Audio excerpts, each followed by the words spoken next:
Polres Kota Langsa musnahkan barang bukti bawang merah ilegal sebanyak 13 ton. Barang bukti yang dimusnahkan itu berasal dari negeri jiran Malaysia yang masuk melalui perairan Selat Malaka Aceh pada beberapa minggu lalu. Satuan Reskrim bersama tim Balai Karantina Pertanian serta disaksikan oleh petugas Kejaksaan dan Pengadilan Negeri Kota Langsa turut ikut memusnahkan 13 ton bawang merah ilegal jenis bawang bombay yang diduga berasal dari negeri tetangga Malaysia. Rencananya bawang merah ini akan diedarkan di setiap daerah yang berada di seluruh kabupaten atau provinsi Aceh. Barang ilegal ini ditangkap di wilayah hukum Polres Kota Langsa di daerah Mayak Pait, Aceh Tamiang. Dari tangkapan tersebut, polisi berhasil mengamankan 4 orang diduga terlibat dalam menjalankan bisnis ilegal.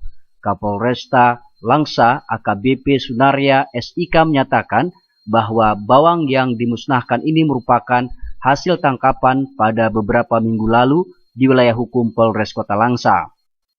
Pada tanggal 23 April sekitar pukul 23.45 kita memperoleh informasi dari masyarakat bahwa ada orang yang sedang bekerja menurunkan bawang menginformasi bawang selundupan.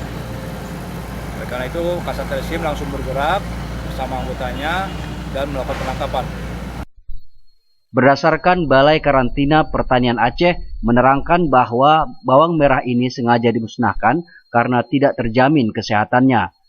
Barang yang masuk secara ilegal banyak mengandung virus atau penyakit, sehingga bawang merah ini harus dimusnahkan.